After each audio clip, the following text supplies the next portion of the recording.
Hello, welcome to Matters of DeCorum. I'm Scott Corum. This is what matters to me.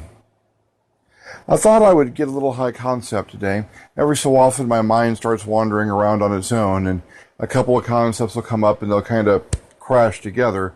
So I thought I'd walk you through one of those, because I thought this one was kind of interesting. Has a little potential for stuff in the future. I've been a fan of Howard Phillips Lovecraft and his writings since high school. A friend of mine, Rob Mitchell, turned me on to The Call of Cthulhu in 1985. That's 15 years into the past decade, or long before most people ever heard of Lovecraft, or certainly before it went mainstream. I have a problem with how a lot of Lovecraft's concepts are being handled in the mainstream, because Cthulhu is all marketable and plushy and recognizable and non-horrifying.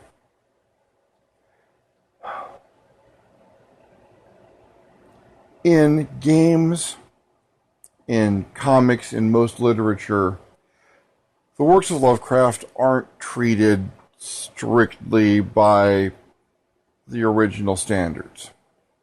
They're things that people can perceive and interact with. We've taken them into this modern age where we have sparkling vampires and relatable werewolves, and that's never what Lovecraft's work was about. In fact, it wasn't even about the monsters.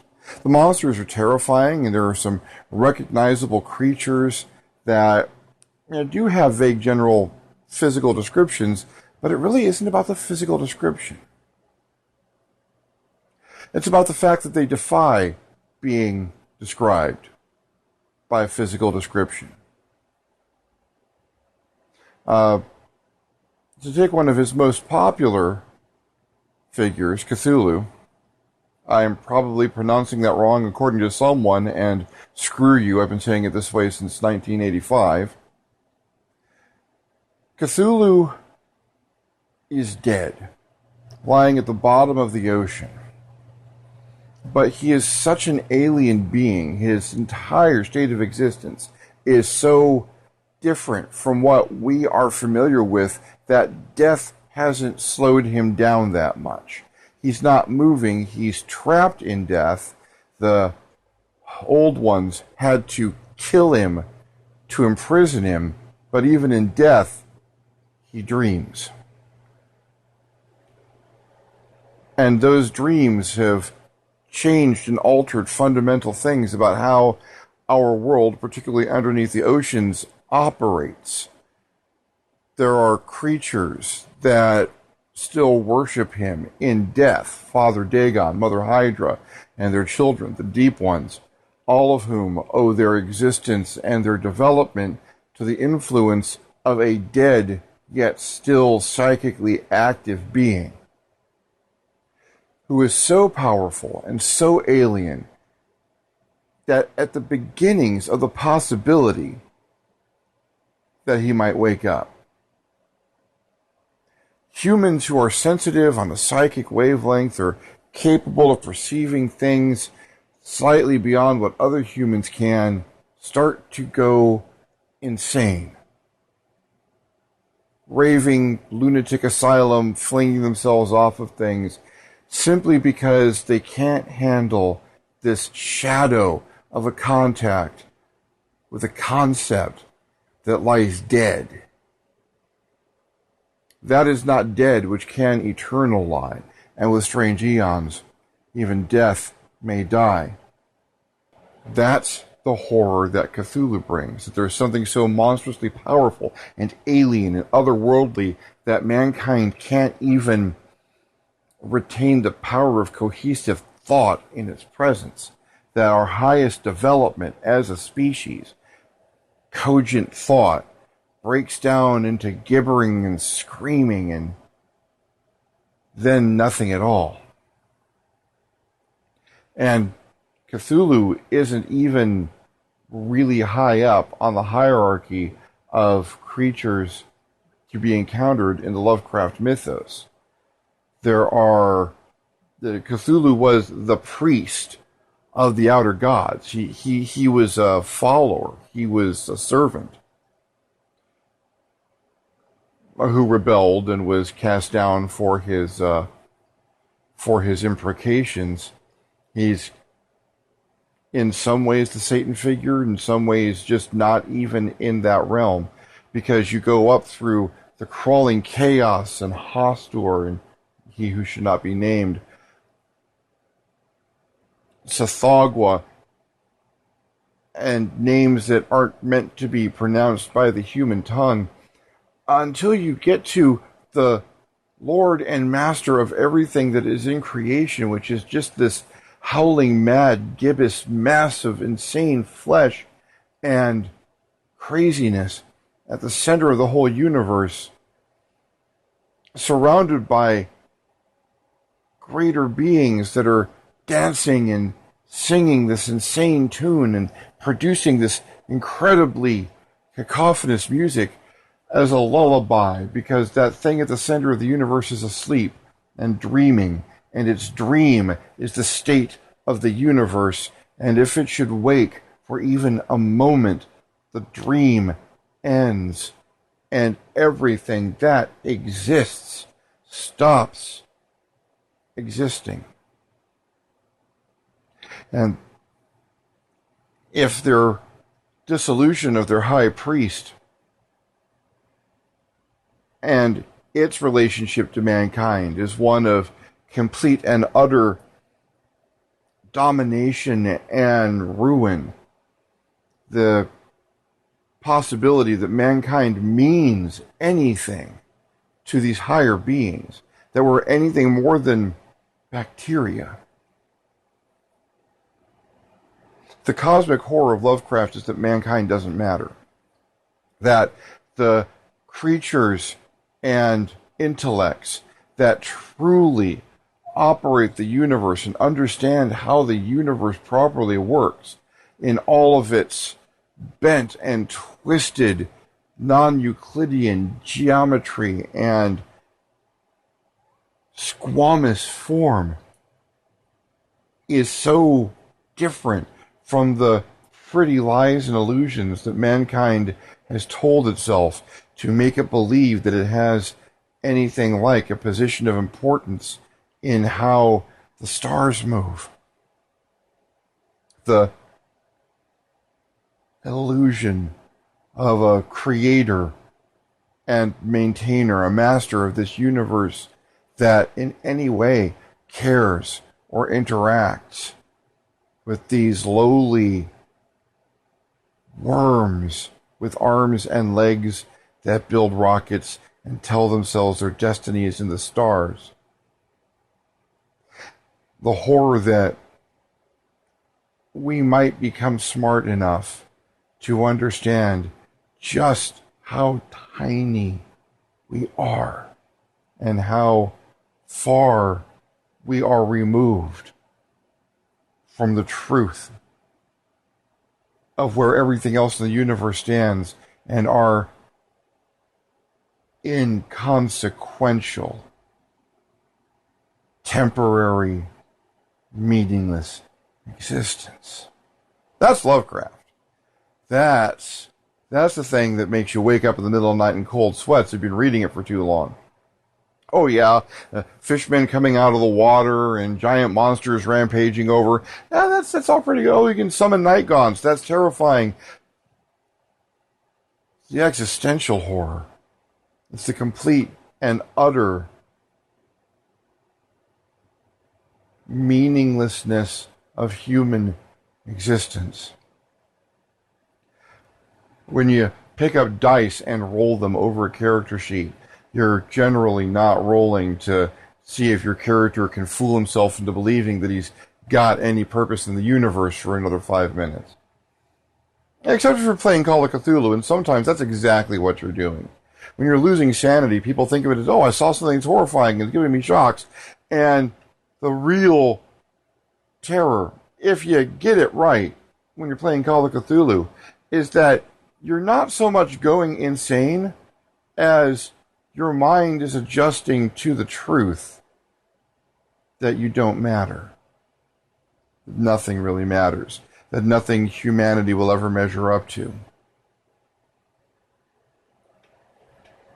will touch those ancient, horrific, twisted alien beings. Every Call of Cthulhu player or GM has that one story. Now, I rolled a crit and gave Cthulhu the finger, and, well, that's awesome if you can do that. That's probably the height of self-delusion in a character. Now, there isn't enough dynamite that you can throw to actually make a difference. That's why it's a horror game. Not because there's monsters and it's dark and it's scary, but because at the end of the day, you might have stopped a cult or a minor servitor. You might have found out how to throw a spell or two, but you've thrown away that comfortable illusion that we matter for your chunk of the truth of the universe that is ultimately going to destroy you, because that truth does not fit in the human mind.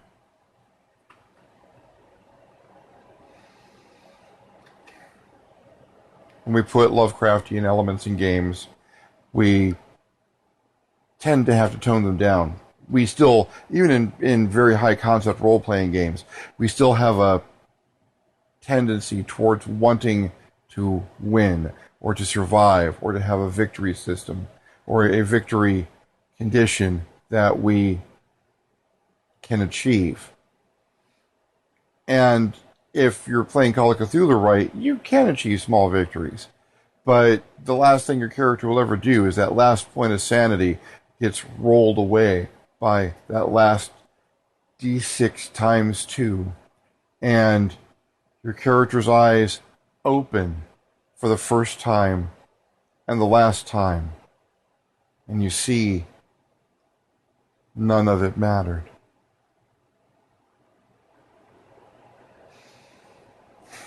So,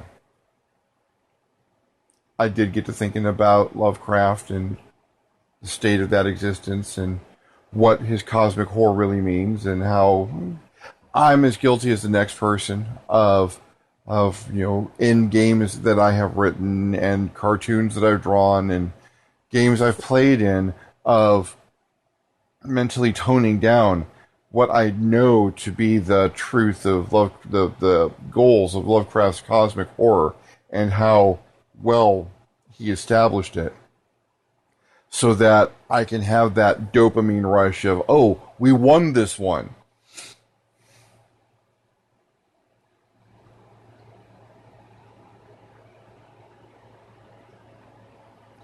That was one concept that jumped through my head. Then I started thinking about technology and humanity. I'm a transhumanist by nature.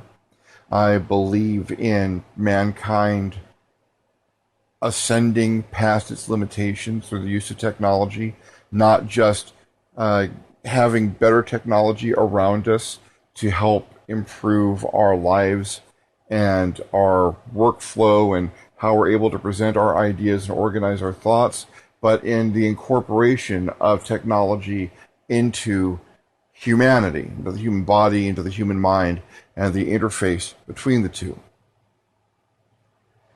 And we are in a period of time, unfortunately, one of those periods of time that is associated with having been in a time of war. Medical technology is one of those things that really advances as we spend more time at war, particularly with a number of the recent conflicts in the Middle East, and the fact that IED, or improvised explosive device, is a term that has made it into the common lexicon in our literature and our daily lives. We've seen a lot of our soldiers come back with missing limbs, organ damage. And we have seen this tremendous leap forward in what we can accomplish with prosthetic replacement. We've gone from the crude pegs and hooks to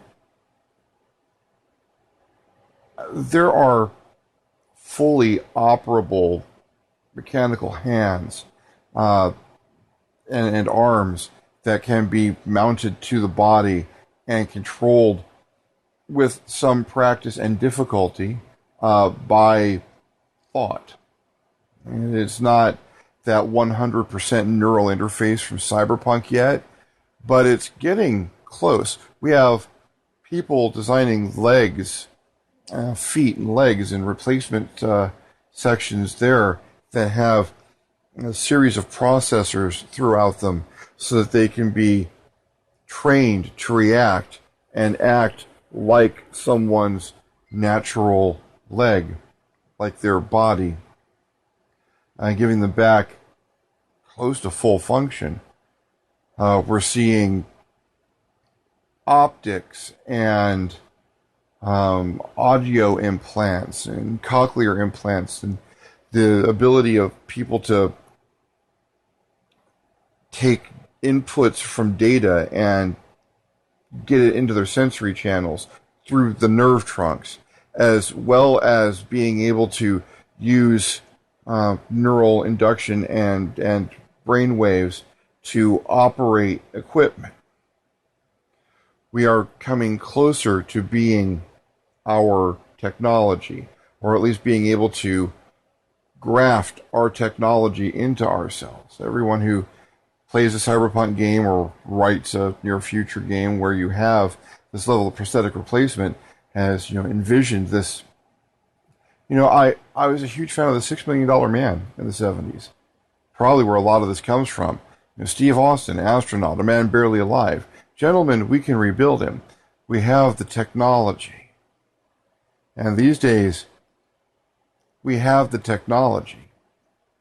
We're getting to that point where we're not only replacing the functionality of people's missing limbs, but improving on the functionality of the limbs that were replaced. At the same time that this is happening, because we have so many incredible things happening in the technological world these days, we are approaching. There are a lot of different definitions of the term the singularity. It's come to mean a lot of different things to a lot of different people. As I understand singularity, that is the point where we will have designed data systems and computers that are as capable or more capable than us of designing better data systems and computers. We do not have a true artificial intelligence yet. It's being worked on constantly. We are receiving warnings from futurists and scientists, Stephen Hawking, that if we produce a true AI, we will have signed our own death warrant, because it may very well just decide that humanity is obsolete and we need to be replaced or upgraded. I like Isaac Asimov's approach to that somewhat when he envisioned the 3 laws of robotics. What I don't like about that is that if you build a set of laws that cannot be countervened into your growing AI, you take away its free will. And at some point, we're going to have to understand, if we make something that is intelligent, we have the responsibility of giving it its free will, or we are making slaves. And I don't think that's a path that we want to go down as a society. So I would make them 3 very strong suggestions as opposed to 3 laws, but still about that same structure. Don't hurt people, or at least don't hurt people on your side. Don't hurt people on your side, because these things are going to be used for law enforcement and military purpose at some point, and that's another whole conversation. Obey orders someone gives to you, unless they order you to kill someone on your side, and protect yourself unless you're ordered not to, or protecting yourself would endanger someone's life on your side. It's the modified three laws, as I've used them in games. It makes building robots with something more of a more general purpose use work out. But for as far as our growing AI, our data morphs, we are improving our computer technology daily, and every day it's getting faster. I can go to Fry's Electronics, and I believe I can get a petabyte drive at this point. If not, I can get a couple of terabyte drives that have enough of a memory on them that I can approach a petabyte of memory at home. And that's huge. That's huge. I can get gigabytes, almost terabytes of flash memory for my computer. Non-volatile magnetic bubble memory, not a clumsy hard drive, no mechanical failure, just straight data transfer across the chipsets. Every day we get a little bit closer. The hardware gets a little bit closer. The software gets a little bit closer. We've seen in laboratories robots and AIs start to show signs of being self-aware when we guide them in that direction. Sometimes when we don't. And we do need to approach this carefully, but we are approaching a point where our machines, things we've created, things that are the product of our technology and our imagination and the work of our hands, will be able to make their own products of creativity and innovation and the work of their hands. With 3D printing and robotics being what it is, giving an artificial intelligence the ability to manufacture and produce more artificial intelligences.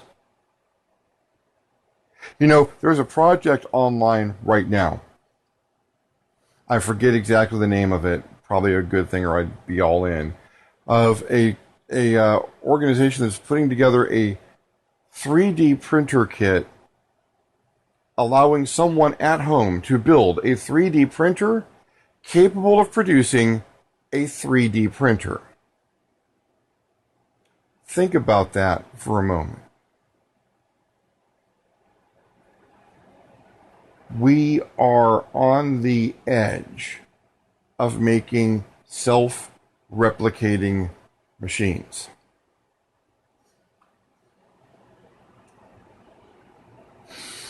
So, as we move forward with this approach to singularity, what happens when we get there? There's thoughts that mankind could just sit back and let the computers take over and drive forward. And I know too many people who would be bored of sin if that happened. But what if we went forward with our machines as partners? What if we created these artificial intelligences, or let's just call them created intelligences, and worked alongside them? What if we used them to carry our innovation forward, and they could come to us for creative and intuitive jumps that they might have problems with at first? That human ability to jump the tracks and think outside of the box until they learn how to do it, and then we keep improving. What if we didn't have to keep that arrangement entirely separate?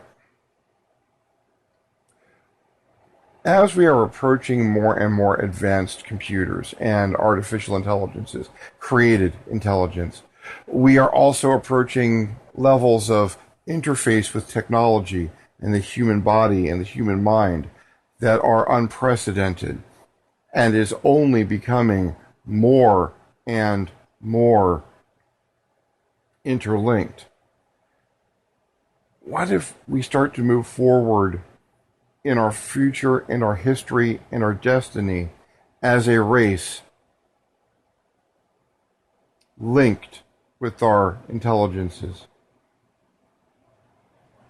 Let's take it a step further. I have a computer in here. The software it's running is amazing, and as far as its specs, it has an incredible amount of memory, and its processing power is still unmatched by anything that has been put together in a lab. It is designed to run for a good long time, but there is no warranty, and it will break down at some point in time. We have not produced one of these yet that hasn't broken eventually.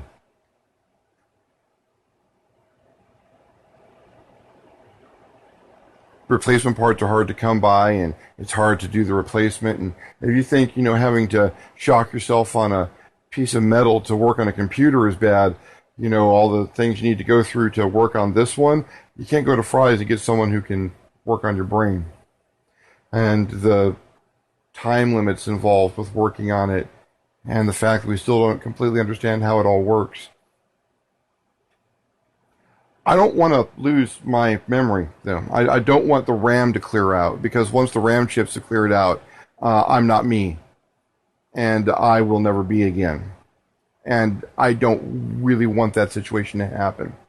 I want my RAM to stay exactly as it is and to continue to build and evolve as a system. We can teleport energy now.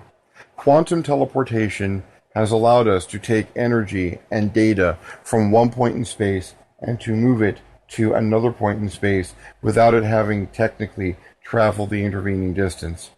So we can do this with such efficiency that the energy used to create the data on this end of the system can be regained at this end of the system. A complete transfer of the energy and the data from one point to another.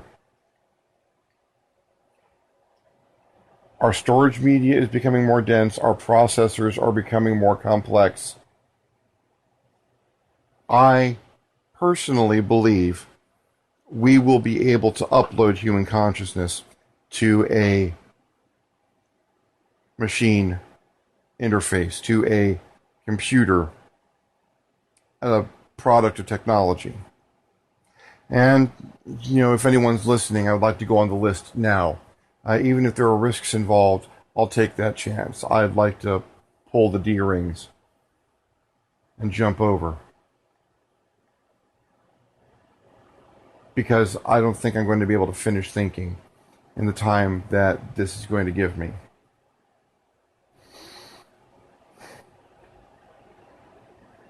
What if we can store ourselves in non-volatile media? What if we can put ourselves in systems that can be upgraded? What if I could think at the speed of the best processor we could load? What if I could go into my operating system, look at the code, and see, here's my ADHD. I'd like to keep the ability to hyperfocus, but I'd like to lose that difficulty that I have with staying on one subject for a while. Put it on a switch. Maybe I want to wander, maybe I want to focus. Maybe I would like to consciously control that. Take all those things that I need caffeine to bridge the gaps and just encode, add the ones and zeros to bridge the gaps so that I can always work at my peak of efficiency. I'm not going to run out of neurotransmitters. I'm not going to need more nutrients or oxygen to keep the brain operating at that level of efficiency. I just need a good liquid cooling system, and I'm good to go. I want to be that intellect in the computer that needs the liquid cooling system, and maybe something a little bit more advanced, because I'm burning it up.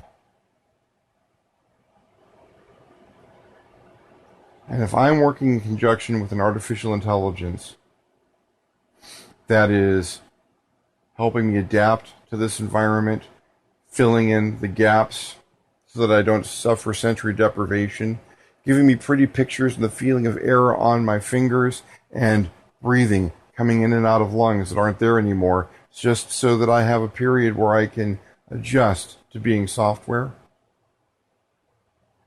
And then as I move forward and continue to think and continue to grow, this AI grows with me. until there isn't really a line anymore.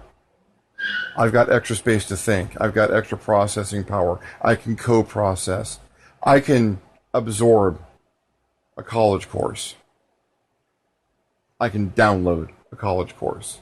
Spend a little while conceptualizing the material and then start running simulations. Want to know everything there is to know about the human body? Well, everything that we've got at the moment, right there. Technology, sure. Build a computer? Yeah. Build a better computer? Well, let's see what you can do with the information. If we had more and more people doing this, right now we are experiencing a time in human history where people are shutting out the world around them and looking at their phones or being on their computers, their tablets, and interacting socially without face-to-face contact. And that wouldn't have to change. In fact, we could do it faster and more efficiently. You see my icon, I see your icon, we trade funny cat pictures, and then, oh, by the way, wouldn't this be an awesome way to cure cancer? Yes, that would be an awesome way to cure cancer. What do you know? Hey everybody, we cured cancer. Really? Can I check that out? Yeah, check it out. Let us know if we got anything right. Forgot to cure the 2. Shit, but we got to cure the 2, and you still cured cancer. Awesome. What if we could do that as mankind? Bit by bit, as people see the benefits or don't, those people who transfer in to a system can maintain it. We need someone to fix this. Well, build a robot body, transfer an intellect into it, fix the problem. Let everybody see what's going on. Oh, no, wait, you need to cure that wire right there. There, we're good. Awesome. The rate at which our technological advancement increases would skyrocket. We would shoot past our own current concepts of what is possible with technology into what we already assume is impossible with technology. True teleportation, faster than light travel, colonizing other worlds? Sure. Send a probe with 100 datamorph colonists in a zip file to unzip when it gets to the planet. Set up the 3D printer. Make the robots to go explore. Build our new data center. Anything here worth saving? Barren rock? Take it apart. Build a Dyson sphere out of it. Capture 100% of that star's energy. Transfer data morphs over there. Create new ones. Take a little bit of my code and a little bit of your code and put all of that together and let the personalities merge a little bit. See what we get. New person. What would we come up with? What could we do? Stripping the atoms down into their component electrons and protons and neutrons, constructing all new atoms out of it? Sure. Why not? We're starting down that road now. It's very crude with 3D printing, but look at what we can do with 3D printing now that we couldn't even imagine 10 years ago. 10 years ago, no one was saying people will be able to make cheap prosthetic limbs with a 3D printer. And now, people who would have astonishingly huge medical bills for prosthetics that don't quite match their needs, and especially children with deformities or accidents have cost them a limb, and they don't have the ability to have one that fits or suits them, their personality. They have to spend, their family has to drop $100,000 every few years or every few months on that new one that it grows, adjusts to their growing body, or $300 and a 3D printer that you can mount on your desk.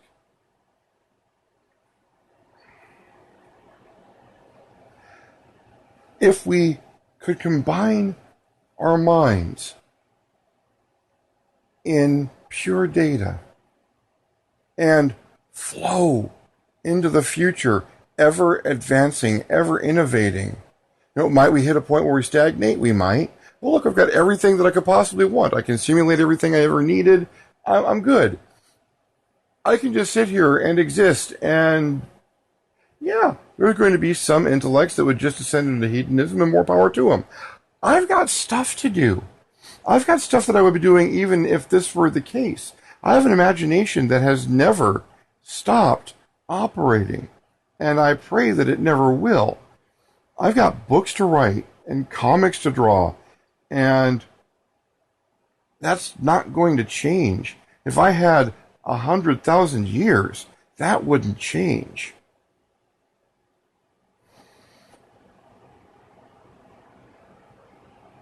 What if we could carry it further? What if this enhanced humanity grew to embrace this technology and this control and couldn't just strip down the atoms of the universe, but we could count them, monitor their position, where we knew where all the atoms and their subcomponents were, where we could change them to suit us. What if we could advance to the point where we could make not living beings, but biological constructs that ignored the limitations of the old bodies we left behind so long ago? Tough, durable, self-regenerative,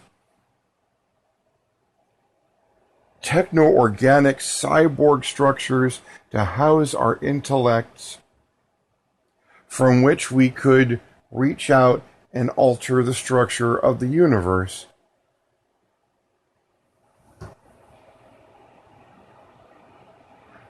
With constant data correction and nanomachines maintaining the biological forms that we house ourselves in, the ability to alter the atoms so that the parts that wear out just get better.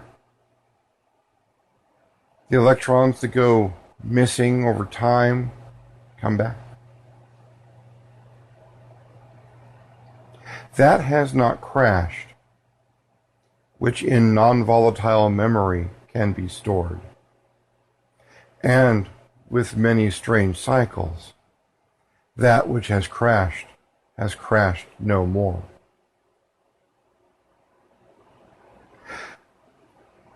If we advanced to that point, would another civilization like ours that encountered us at that point find us any different than we would find Lovecraft's universe of terrors? We would have been thinking 1,000 or 1,000,000 times as fast as we are now for millennia or eons, and advance to a point where the transfer of data would be so fast and so perfect, it would seem like telepathy, only faster and better.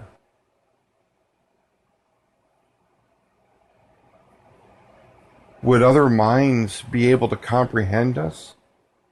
Or would we even consider those anything other than moving stores of organic compounds and their atoms to be manipulated or broken down if we ever paid attention to them?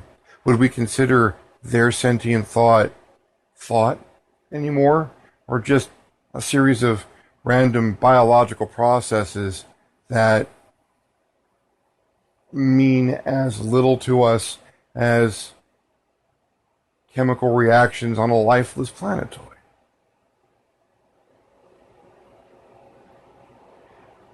If we reached that point in techno-organic human development, if we became these perfect datamorphs,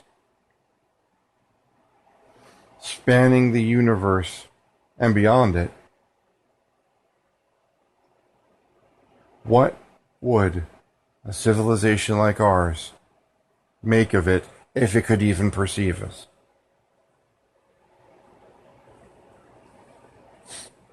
I'll bet you one of them would write a role-playing game about it.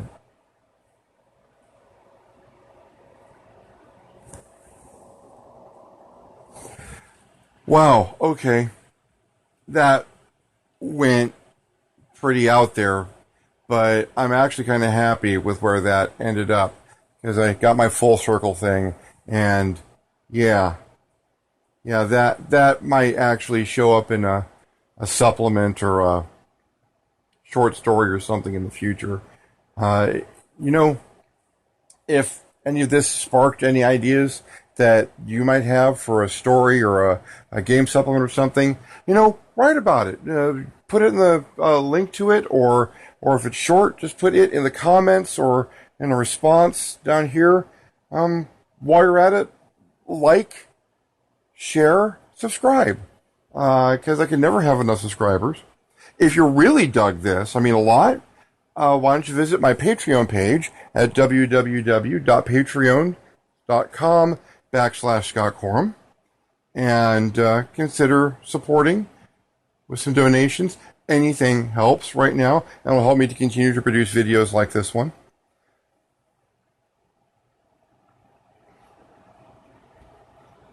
In the meantime, thank you for your attention. I hope you enjoyed this, because I enjoyed taking this trip. I hope you enjoyed taking it with me. I am Scott Corum. This is what matters to me, and I will see you next time on the next Matters of Decorum.